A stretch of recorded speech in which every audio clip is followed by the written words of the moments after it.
Hello, everybody. Curt Carstensen here with Tom Jump, my guest today for People I Know show. Hello, Tom. Hey, thanks for inviting me on. I really appreciate it. I appreciate you being here, as not often do I have video for my podcast. This happened once before for a whole one, but you have a lot of experience in this, and that's one of the reasons I want to have you on with me today. We'll get into how we met and kind of reconnected recently, but what I find most interesting about you at this moment is what you've been able to build on YouTube. To explain your YouTube channel and what you've started with and what you've grown to at this point. For how long? Right. So I started a philosophy YouTube channel where I debate the existence of God. I'm an atheist, by which I mean I believe there are no reasons to believe in the existence of God. And I invite on professors and philosophers of various fields to debate me on those topics, to bring in their best arguments they can to try and convince me otherwise. And I've had a great deal of success. I spent a number of years researching philosophy on my own, wrote a model of epistemology and model of morality, which are what I use as my basis to debate. And I've had some really prominent professors who were willing to come on, which I'm really thankful for. And a lot of my friends and some average Joes I know debating, partnering with other channels, had a really, really great success recently with my channel. And at this point, how many people are watching a given debate or video that you put out? And what is a goal? Like, what are you trying to accomplish when it comes to spreading the word of that you're spreading the word, or however you look at it? Right. So I have about almost 1,300 subscribers right now. I get about 2,000 views in the first few days of my video when it comes out. My goal is to make an impact in the field of philosophy. I want to demonstrate conclusively that there are no arguments or evidence that indicate the existence of a God. So I want to really make an impact in the field of academia. I'm writing a book about it and trying to get it published. And that is my number one goal. Why does that matter to you? What, I mean, I'm also an atheist, and I guess it also, I feel like once I realize the truth as I see it, I would like other people to have the same realization, because I think it's been important to me. Why is this important to you? Why are you spending so much time and like most of your effort in life on this task? Well, I enjoy it. It's really fun for me. I think that the best way to learn is by hearing the perspectives of people on the other side of the issue and having them challenge your position. There are two quotes. My favorite quotes is one from John Stuart Mill, where he says, if you only know your own side of the issue, you know little of that. And another one is from The Fundamentals of Chess, 1883, which is, the only way to get smarter is by playing a smarter opponent. So from my perspective, the best way to learn is to have your ideas challenged and have people who really know what they're talking about poke holes and show you the weaknesses in your position, which is where you need to improve, and dedicate your time to try and better yourself. Do you have examples from some of your past debates and conversations where it's gone both ways, where you have realized, I'm learning from this other person who's an expert on this other side of this argument, and then the flip side where someone's come back to you and said, Tom, this point that you've made is really allowed me to see things differently? Can you give at least one example of each? Oh, right. I get those all the time. It happens in most of my debates. One of the most recent ones was the debate about fallibilism, which is the position that we can have knowledge, but it isn't absolute knowledge. We don't have absolute certainty about it. I took a skeptical position prior to learning about this, but through my two debates with two professional philosophers, they really brought up this as an argument against my position, which completely shattered one of my foundational arguments, and I had to reevaluate it and research all I could about fallibilism and its justifications and why it is that most philosophers hold to a fallibilist position. And that was a really big learning experience for me, that I had a lot of interesting insights from researching. And from the other side, many people who I talk to and the professors I talk to are really surprised by my approach about morality. That seems to be one that they really concede a lot of ground on, and I get a lot of compliments from. Like one of my recent conversation with Dr. Chris Gadsden, he really complimented me on my approach to morality, which is very novel, and he hadn't seen it approached in that way before. As I find with debating, and for my whole life, I feel like I've been someone that has liked to be a devil's advocate and challenge people on things that they say.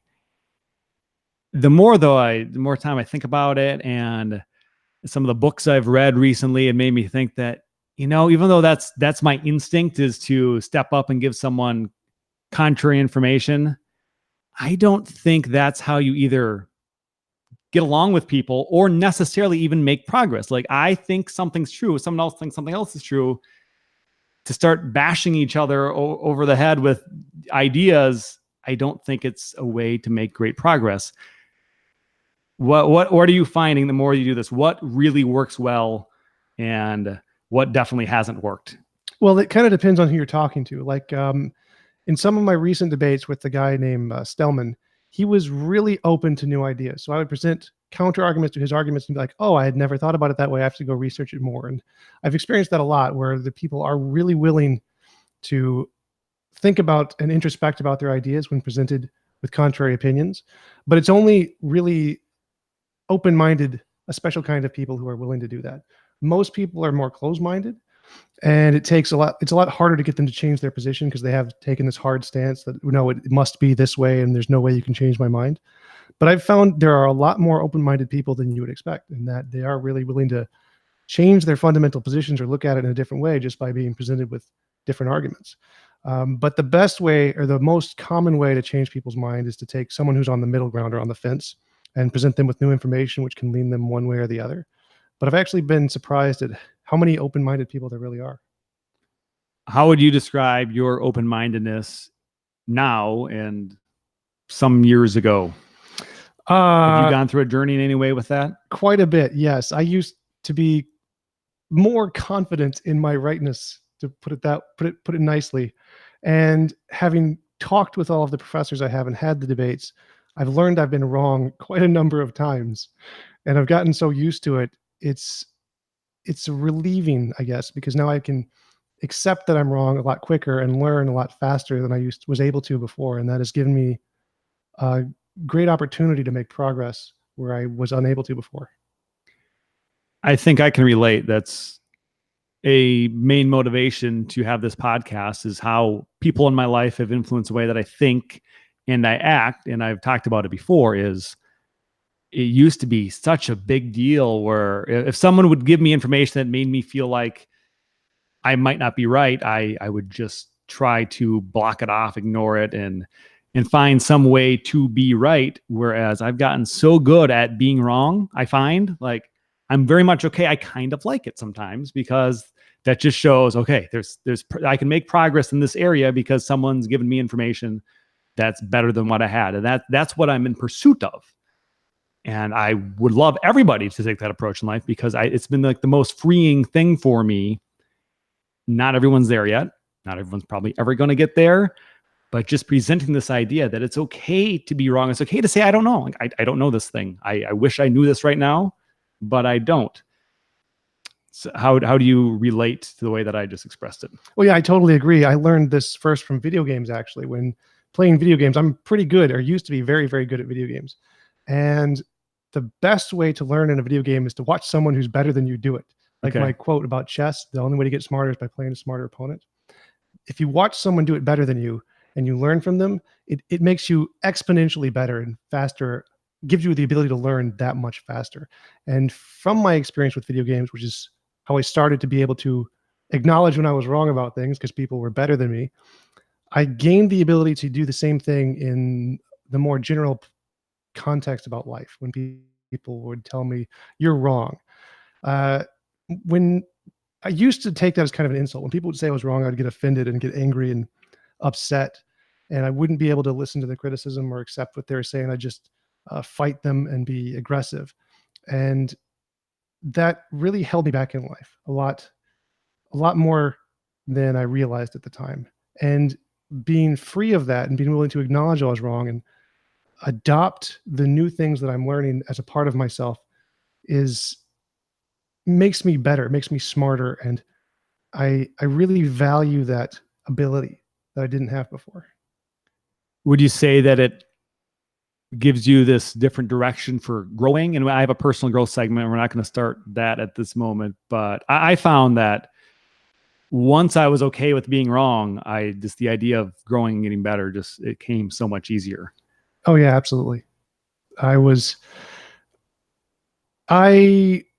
self-dependent. For most of my childhood, I was pretty much alone and had to teach myself everything. And I got to the point where I just didn't trust anybody else. And when I started to meet people who knew more than me, and I rejected their advice, I failed a lot. And when I started to accept their advice, I started to succeed in areas I never thought I could. And that was a huge learning experience for me. You brought up your childhood, and I think our childhoods obviously play a big part in who we become as adults. Let's see if we can intertwine your childhood into your passions today. Where did you start to get into your desire to learn more about philosophy and science or religion, and how did that all come together and when? Well, I was brought up a Christian. I don't know exactly which denomination. They all kind of bleed together. There's 30,000 of them essentially. But in high school, none of my prayers were ever answered. And I started to run into problems like the problem of suffering. Like, if there's an all good, all powerful God, why is there so much suffering in the world? And specifically my suffering was something I couldn't really tolerate. You were most focused on your own? Yeah, I guess. And that challenged my belief, and I started to get interested in more of the philosophical side. I started to look at debates from Christians and atheist philosophers like Christopher Hitchens, Sam Harris, Richard Dawkins, Dan Dennett, those kinds of guys. And I got really interested in trying to understand both sides of the issue. And after a while, I started to lean more towards the atheism. It started to make more sense. And then why my prayers weren't answered, why there's so much suffering. It started to make a lot more sense on the atheist side. And their arguments started to seem a lot stronger. And then I got more deep into it, and you get to these more philosophical theologians like William Lane Craig and Thomas Aquinas and Anselm. And these guys challenge the new atheists in a certain way and try to show that the new atheist arguments aren't very good. And they do a pretty good job of that. And so I had to go even deeper into the more philosophical atheist side of the debate, who challenge the Thomists and William Lane Craig and their philosophical debate. And I kept going, like leveling up, finding the better Christians and the better atheists, and trying to find the best arguments on both sides, learning as much as I could, as fast as I could. And right now I'm at the position where I think the atheist arguments are the best. That's how I started off. It's just challenging my own beliefs and learning from people who thought differently.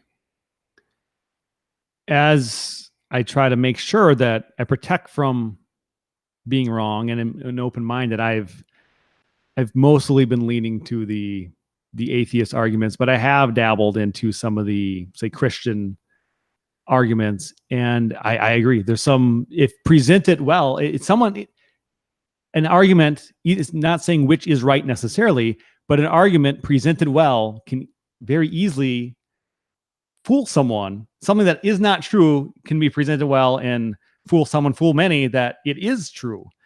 And I come back to the side that there's not enough evidence to support really any of the religious structures that exist today. Like, what back in history when this all started, did it actually go the way that we perceive it today, or the people that believe today? And I'd say very unlikely.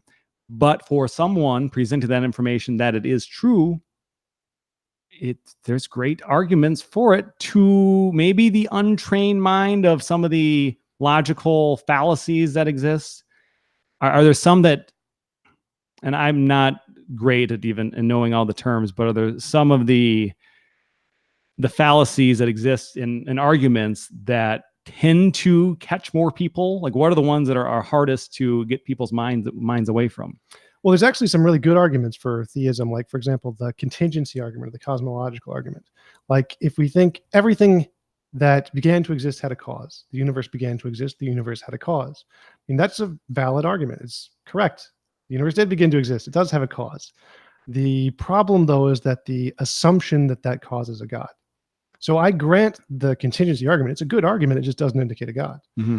Another one is the moral argument. Many people see morality as an existing thing, like an objective morality that exists as a part of the world, as opposed to just something that's a result of biology and evolution.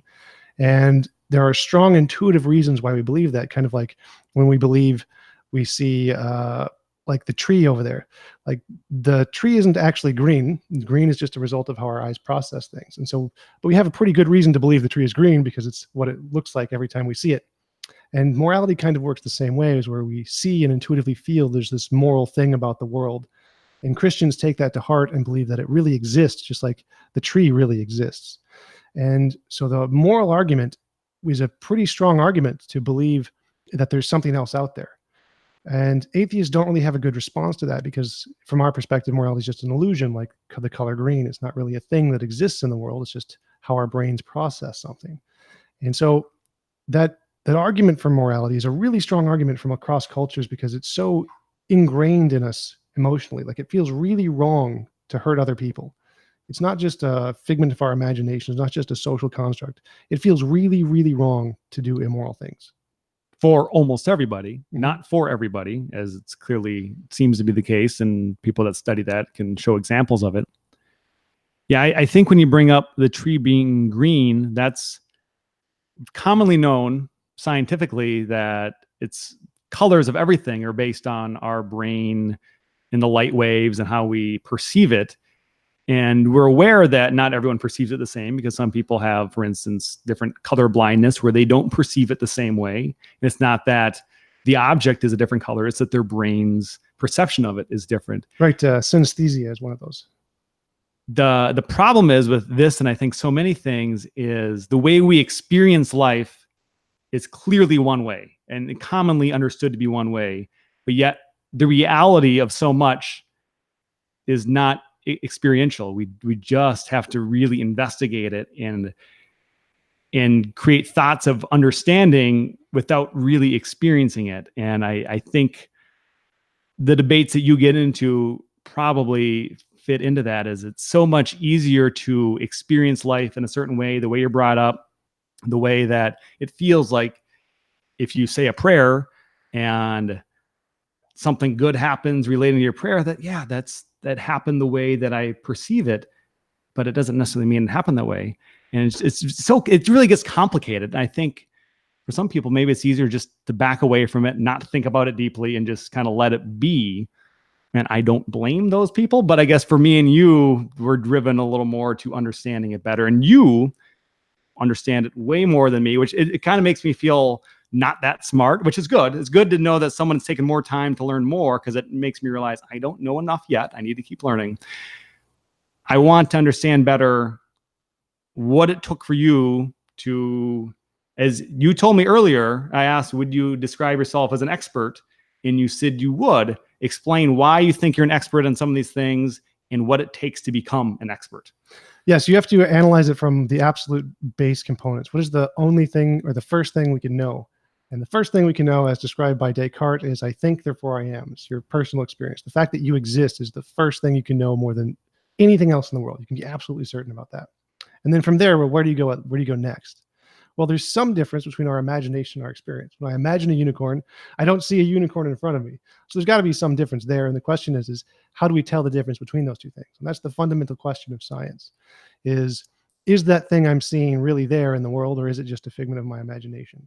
And trying to decide what criteria is best to use to differentiate between those two things is the debate. That's essentially the biggest question we have between a materialistic worldview and a spiritual worldview. Is like, are those spiritual things real or are they a part of your imagination? How do we tell? And that is the fundamental difference between the theists and the atheists, is that we have different criteria for how to establish that. Where the scientists, the atheistic scientists, want testable verifiability. If you want to make a claim about the world, we've got to be able to independently verify it. Whereas the theists use other kinds of things like philosophical arguments and say the philosophical arguments, like the moral argument and the contingency argument, and all kinds of other arguments like the ontological, teleological, cosmological, these arguments are also good ways to tell the difference between things in our imagination and things in the world. And there's not really a good answer there of how to differentiate, like which one's really, really provably better. We don't have an answer on that in philosophy. It's not a solved question. But the tendency is to lean towards the atheistic. We need verifiable testability. How did you come to know all these things? Like, I'd imagine for people, whether watching the video or listening to the podcast, some of the words you just used, that's like mumbo jumbo. It's not words that they've ever heard before, because for me, just a couple of years ago, in fact, some of this, the first time that we met, we can get into this in a little bit. Shortly after that, you sent me a document that you can explain better what it was. It involved a lot of just really big words that I've never considered before. And it was difficult for me to like kind of get through it. So when you're having this conversation with me and the people are listening that haven't considered some of the stuff that you've considered, or you're debating on your YouTube channel, I fear that there's just a gap where you've progressed to a point where your knowledge base is at a level that some people just aren't ready for or don't even want to deal with. And I just imagine you've got to get really good at pulling back and talking in common terms. I kind of lost where I was going with that question. I'm not even sure it's a question, but that's something you must deal with. Oh, absolutely.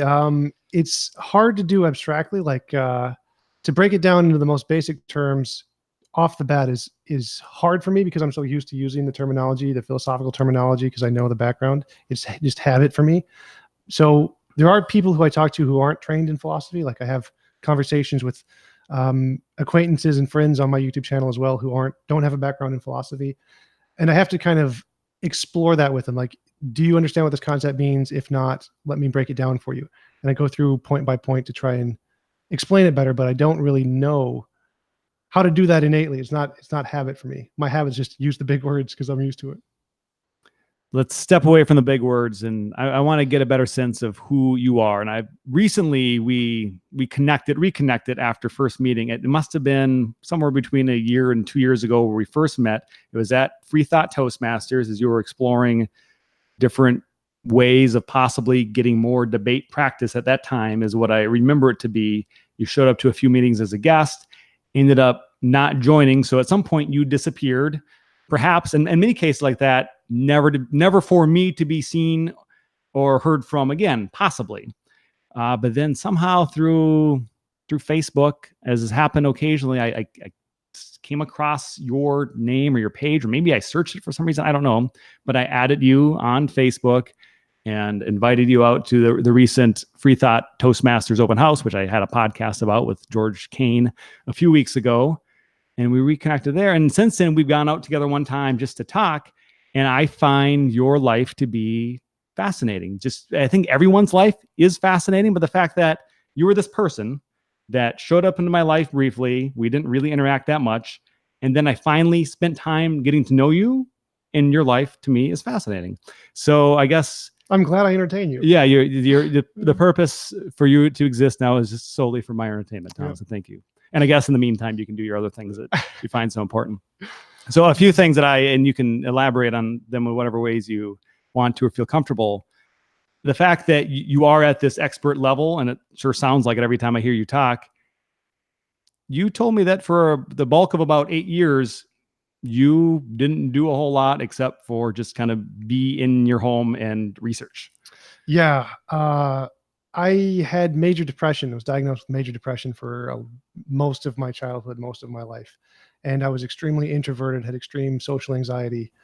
And my coping mechanism for that was just to research philosophy. It's a good distraction. And I did that for years, about 8 years. So years, you're doing this for years. 8's an easy number to wrap our mind around. But if there is 365 days in a year, would you be doing this every day? Pretty much. I just start watching YouTube videos and documentaries and reading philosophical papers and the debates and just go through it all day just as a distraction. How much does all day mean to you? Like from the moment you wake up to the moment you go to sleep. Holy crap, dude. This is, to me, that's insane. I've never been so dedicated, never close to so dedicated to anything, but you've done this and do you have a degree? No, I didn't. From any university? I considered it, but philosophy degrees are kind of useless because there's only one job you can get with a philosophy degree, which is a philosophy professor, and everything else it's kind of useless for that. So I didn't decide to go for getting a degree. So you found a way to learn as much as you might, or as anyone that gets the degree, they still need to put in the time and the effort. So you've done this on your own. And now with a YouTube channel with subscribers and you have a Patreon account where you're able to, at least in the beginning stages, find a way to earn an income doing what you love. Right. I'm pretty lucky in that regard. I've had a lot of really great opportunities, a lot of really great supporters who value the work and contributions I've made to the atheist side of the debate. I still need to try to understand this 8 years. Like, how do you not get bored with it? I don't know. How does that work? It's better than the major depression. That's how. Okay. So when you were in your deepest depression, explain that and what it was like to come out of it, or maybe be in it still, but be distracted in this way. That's a hard thing to ask. It's really hard to describe how bad you feel when you wake up like that. Like I took a bottle of sleeping pills early on. Like I didn't want to live anymore. I was really, really depressed. And every day I'd wake up and just couldn't handle it. And I started watching these debates about God, and Christopher Hitchens and Frank Turek was one of my favorites. And it distracted me. And it was a good distraction. I liked it. It was not as painful anymore. And I just started watching them over and over and over again, kind of like a drug to make the pain go away. And so I never stopped. That's why I did it from pretty much the moment I wake up to the moment I went to sleep, because it was relief. Would you say then for the entirety of the 8 years you were depressed at a similar level, or did it kind of get better over time? It gets better and worse. It changes with time. Sometimes, like for 6 months, it can be really bad, and for 6 months, it can be kind of okay, and then 6 months, it gets really bad again. So it changes from time to time. It's not really a consistent pattern, but you never really get over it. So how are you now? How would you compare your life today to? Because I guess that's recent. That was the 8 years leading up to now, basically, correct? Yeah, pretty much. So within the past 2 years, I've started to make pretty decent progress. I've had a lot of success in life, especially with my YouTube channel, building my social networks, getting friends who I can depend on and make me feel better about myself. I've discovered a lot of those in the past 2 years, which has helped me a lot. And I'm continuing to make progress, which is a good thing. Yes. So this thing that led to us being together, and I guess today, I think it might relate to what we talk about in personal growth, but the fact that we went out and just met, and I think we had a lunch and a cocktail or two or a drink or two and just talked. That's something that it's fairly common to me, usually with people that I know better, but every once in a while something comes up. For you, is that common for you, or how does that fit into your life to find someone like me and just go out and talk? Prior to 2 years ago, that would never have happened. I just didn't talk to anybody. I was completely alone in that regard. And I started doing it deliberately more recently to try and go out. Like there was a story about a guy who accepted every opportunity he was offered for a year. Just anyone who invited him to do anything, like, yep, I'm going to go do that. And I got inspiration from him to try and do the same thing. So anytime anyone would ever invite me to do something, I would say yes, to try and, as a coping mechanism, to try and improve my life and to build my social network and get out of the depression. And so within the past 2 years, I've done that a lot more deliberately, even if it's very stressful for me with the social anxiety. But more recently, it's become more common because I've been going out with more friends recently, as much as I can, going to bars, hanging out at clubs, those kinds of things. If you're willing to talk about how this relates, and you can express it exactly, but you are one of the first people that I've met that has told me that they're on the autism spectrum. And that's something that it's a very common term. It seems to be now, people are much more aware of it now than they used to be, but still I don't commonly come across people that have expressed to me that they're someone that is at least somewhat autistic. So you told me that the day we hung out a couple of weeks ago, and that surprised me a little bit because I don't know, I'd never really considered it. But if you would explain what that means to you and how it affects your life. Yeah. So I was diagnosed in my mid-20s. So I was apparently born with it, I think, because you are apparently born with it, and never knew about it. But it helped explain a lot of things. Like, people who are autistic have a hard time with social relationships, which I always did. I never really made many close friends in my entire life. I didn't really get the same kind of emotional relief from conversations that most people do. I didn't really make the same kind of connections with close friends and family that most people do. And I was very logical, very rational, and not as compassionate when talking to people. I was pretty like, no, that's wrong. Stop wasting my time. No, I'm not. I don't even care what you have to say about it. Completely just absolute logical and compassionate about the facts and nothing else. And that's one of the things about autism, is that you're very, very hyper focused on things and not as emotionally or socially geared to understand the emotional side of relationships. And it makes sense when I look back because of how bad I was at the emotional thing and how I had to learn it more recently in the past like 2 years, and how to do all of those things and have meaningful relationships and to be more considerate when talking to people. It's a hard realization, but it's relieving in a way to know that it's not my fault, that it was something I was born with that I didn't have control over. And also wasn't aware of. So the last 2 years, are you feeling more like in ways that you never did before? Is it you feeling stronger, or is it just an awareness of what the other person's going to feel? So then your reactions, you're able to adjust how you might interact with someone, knowing how they feel, but still kind of lacking feeling of your own. It's probably both. I mean, I think definitely the latter is the case. And so my feeling is changing, but it takes time and it's hard to notice because it's a very slow incremental change. But I definitely am feeling better in a lot of ways about a lot of parts of my life than I was. I think with that, let's transition into the personal growth segment. And we might be able to spend a little time on this because I just getting to know you more recently, it sounds like you're doing a lot of things and ideas that seem very important for you. But the point of this segment is that everyone's on this individual journey, but the things that individuals do oftentimes could be done by other people and they could find something relatable in there. So I want to understand the things that you've been doing lately in this personal growth journey, what you've learned from it, and if you have any advice for other people. So is there one or two things that stand out immediately when I talk about personal growth for you? Yeah, sure. Overcoming the social anxiety was the biggest hurdle I've had to try and overcome. And I've been researching a lot about it, looking at books and YouTube videos and guides about how to do it. And they offer these challenges to you where you're supposed to, you start off by just walking down the street. And when you see somebody, think of a compliment. And when you see the next person, think of a compliment. Think of something positive about them that you could say. And next time you do it, like the week later, whatever, tell them, like think of the compliment and say it to them and just keep walking. See the next person, think of a compliment, say it, keep walking.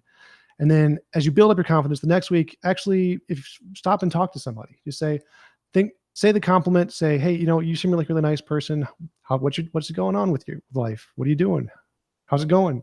And as you progress along this model and you gain more confidence, it becomes less scary. It's like, it seems really terrifying, especially with the life where you've been ostracized mostly or from everyone around you. It seems really terrifying when you think about even just saying a single word to somebody. But as you get used to it and you're exposed to it and you gradually get better at it, it becomes easier and easier. And it's really helped me to overcome my social anxiety and to be able to talk with people. What week in this process are you at? I don't know, like 400. Oh, so you've been doing this for a while?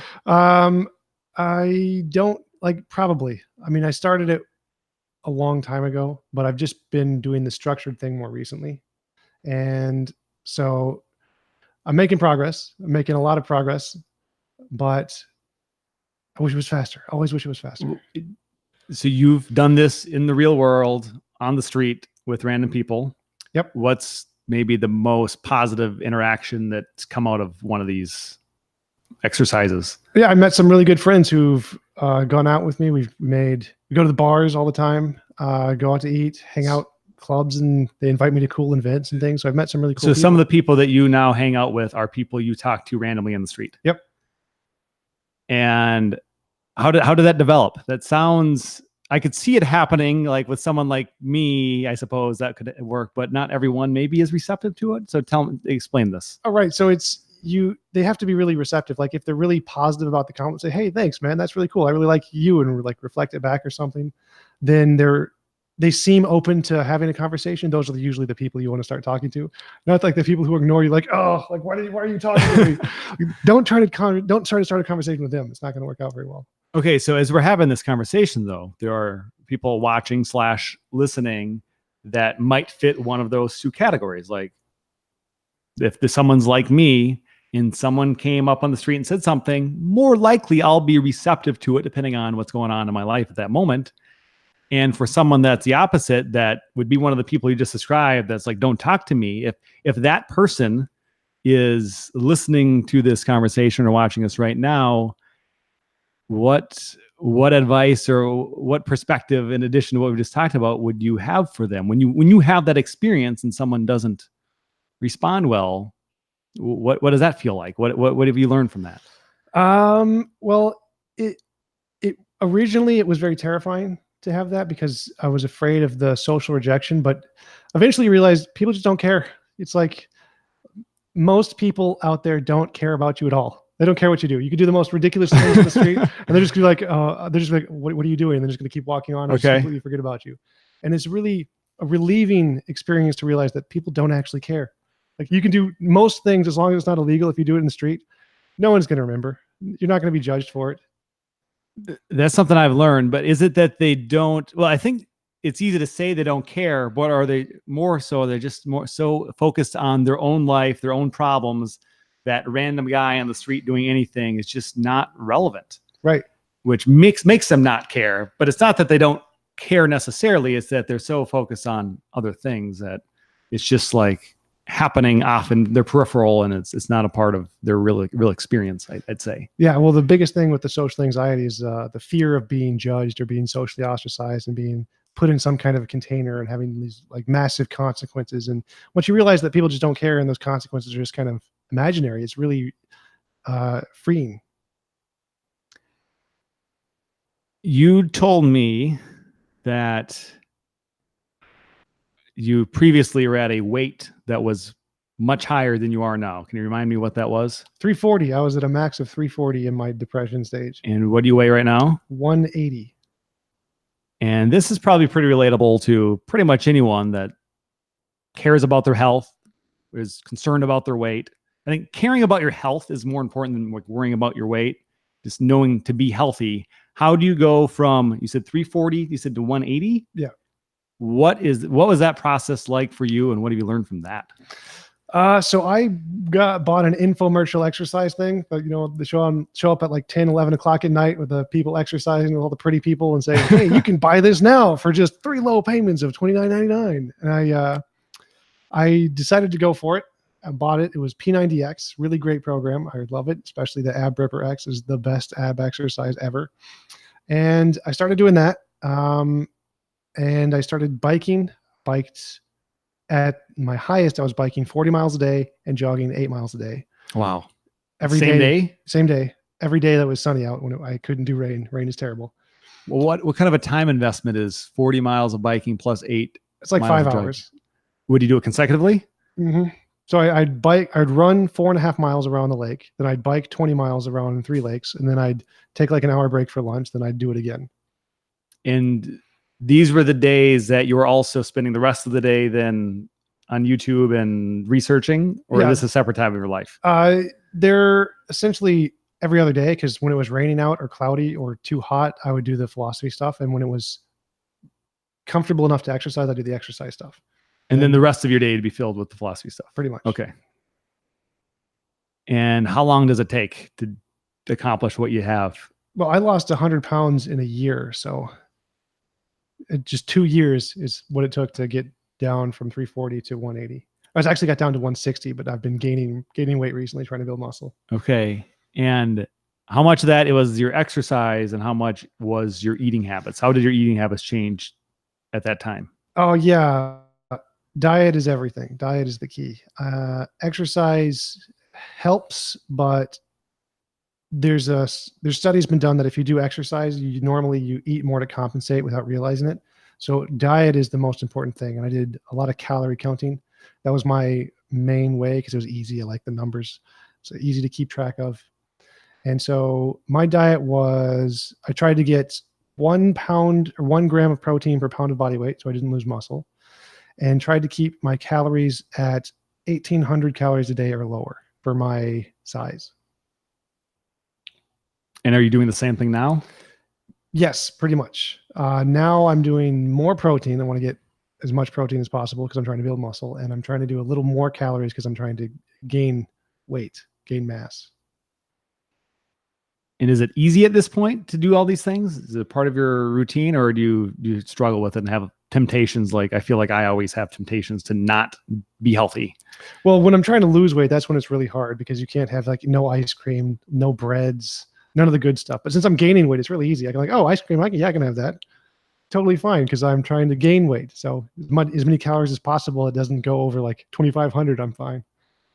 So you've literally transformed yourself from a different person. When you think back to the previous version of yourself. Oh God, don't make me. You don't. I don't have to. All right, you don't want to. Okay.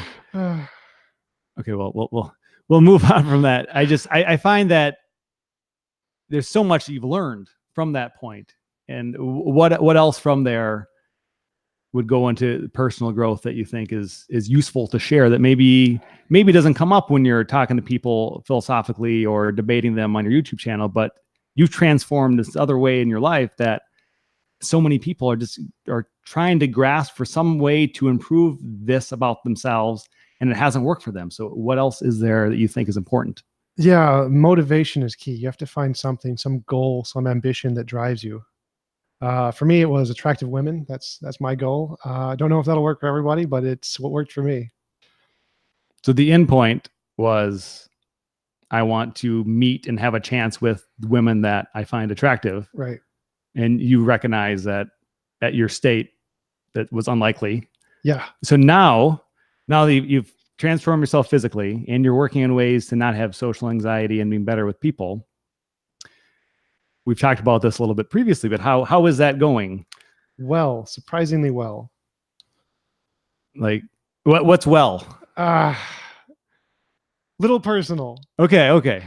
Well, that's what people like to know about, Tom.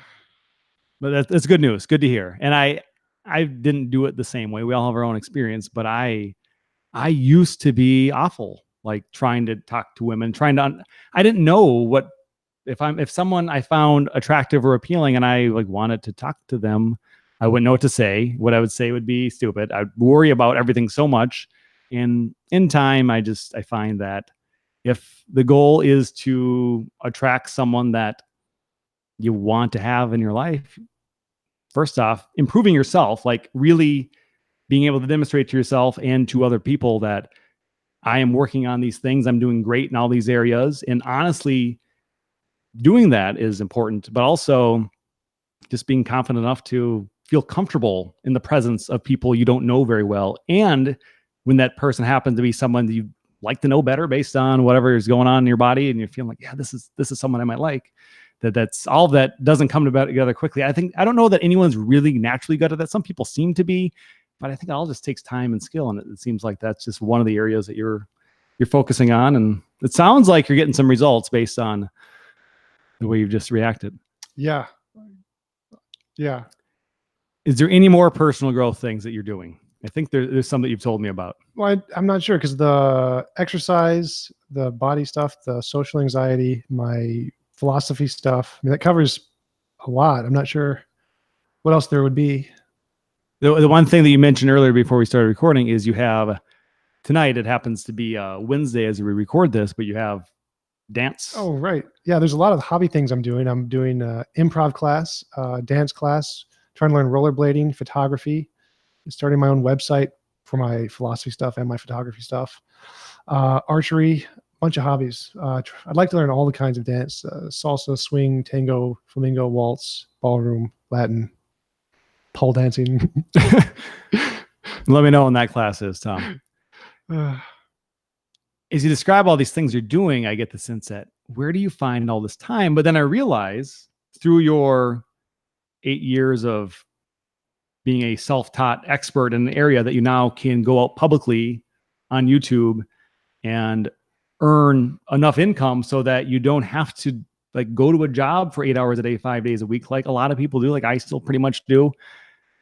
It allows for all this time. So that is, I think I'm striving for that. I would like my podcast to grow to a way where I can work less in other areas, but you're doing that. And it seems like your life is improving and improving because you have this time to pursue things that you either enjoy or know that are good for you.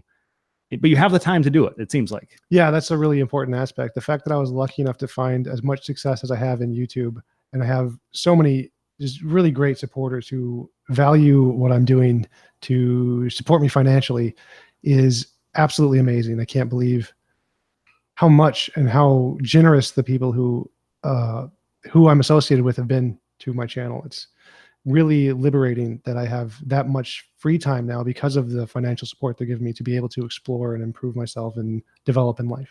And I got to believe that by developing all these other areas of your life and being better with new people, random people, all these different situations, when it comes to debating and expressing your understanding of information to whoever's over on the other side of the debate or the people that are watching you, everything's going to become more relatable. Like life, it just becomes more relatable to what you've learned. And I think as you do that, you're going to be able to adapt to connecting with more people more easily, more quickly, and just better. Yeah, I hope so. I think that's probably happened, because when I started off doing my early debates, I was probably not as personable and not able to relate and communicate my ideas as clearly as I can now. I think it's a lot easier, and I've gotten a lot better at it with the practice that I've had, especially in the social realm when it's not related to philosophy. Just being able to communicate better with people has helped me a lot to be able to express my positions even in the philosophy stuff. I think all that you're describing about your life is very influential, and that's an important concept for the podcast, especially lately, is that people have influenced my life. You directly haven't necessarily influenced me a ton yet, but I imagine we will. But just the fact that we reconnected, that's a thing that I find influential in the way that I got to keep my eyes open for people that I've come across that I didn't give a lot of time to, that could have great value in my life. And I see that you can be one of those people. And for you, perhaps I can be that as well. And just the fact that we all can be influential in regular, everyday people's lives that we come across. And we need to be aware that these people that are kind of on the background of our existence, that let's bring some of them to the foreground and see what we can do. So that's... Yeah, thank you. I really appreciate the compliment, and I hope I can be as beneficial to your life as you are to mine as well. That's great. Lastly, the final segment of the show is the being wrong segment. And as we've talked about earlier already, I feel like I am wrong a lot, and I embrace being wrong. And it seems like you do as well. And the purpose of this segment is to just relate to who's ever out there watching and listening that we all can be wrong. We all can make big changes in the way that we think. And I want to hear from you, Tom, as we've gone through this conversation. When I ask you what you've been wrong about, definitely been wrong about, that what you think is worth sharing, what comes to mind?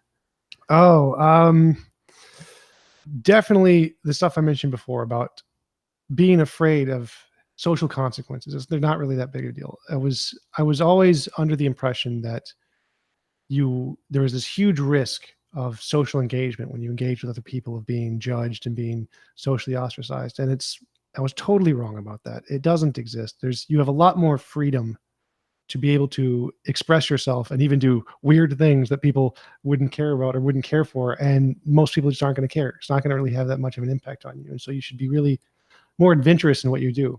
Some of the other challenges that are a part of the social anxiety workshops things I've been watching are just to do embarrassing things while you have conversation with people. Like just go up and have a conversation with somebody, just start picking your nose right in the middle of the conversation. Just wipe it off on your shirt. It's just do funny stuff like that, and there's really no big deal. Like they're going to be weirded out, but it doesn't matter. It's like nothing happens. And then from that, you can just keep doing more weird things. I think for me, a relatable thing is I've never been a confident singer. Like I think I don't sing well. And when I'm around people, almost anybody, I would be hesitant to sing because of that. And now I realize it doesn't matter. I can be a crappy singer just like everyone else that's a crappy singer. And it really does. I don't know if that matters anyhow. Just expressing like emotion through song is something people can really enjoy and relate to and benefit from. So I've stopped concerning myself with who's listening to me when I'm singing, as one of many things that I've done, not concerning myself with what other people might think and having that be a reason to stop me from doing it. When I had the podcast, before that, I used to really care what people might think. Now you do enough repetition of putting stuff out to the world that people are listening to or seeing, you realize, you know what?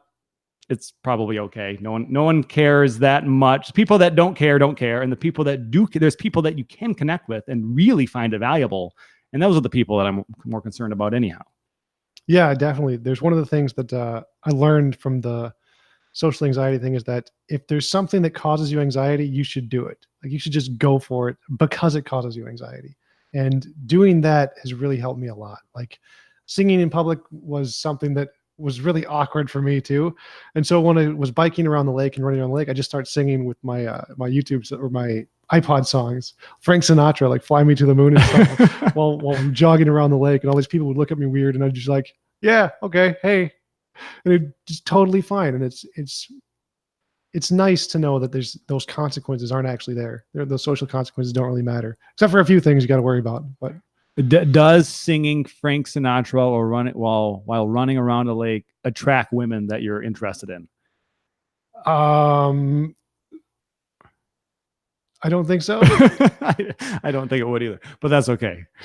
I think the skills you're learning by not being concerned about being yourself will then attract women later on. That's my hunch. Yeah. Any final thoughts from you, Tom? Well, yeah, thanks again for inviting me on your show. I really appreciate it. Thanks for being a good friend and going out to the bar with me. That was a really good kimchi burger, by the way. Surprising combination of ingredients. If someone's interested in the kimchi burger, that was at the Pour House in Uptown Minneapolis, where we went out a couple of weeks ago. Yeah.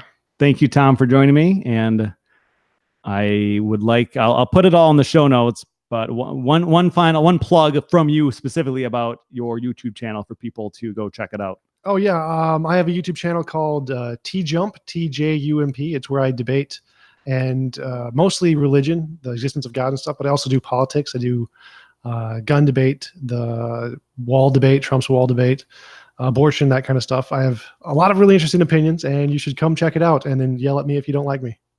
He's okay with being told that he's wrong, I think. I appreciate your time, Tom. Thanks.